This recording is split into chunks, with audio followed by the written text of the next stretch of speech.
Okay, YouTube, I'm gonna make a bike check today. Well, I'm gonna start off from the top, go down to the bottom, and I have animal bar ends, fly Reuben grips, pretty nice, yeah.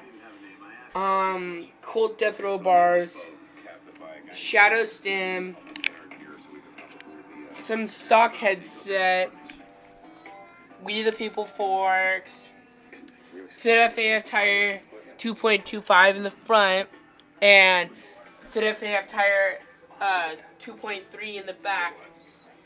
Shadow orbit front rim, laced to a stock hub, laced it myself. It's pretty straight, I guess.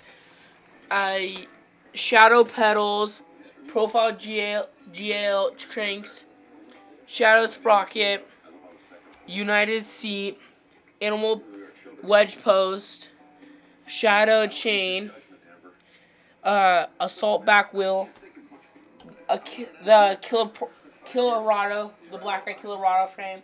It's pretty nice, I guess. And I'll give you guys the hub sound.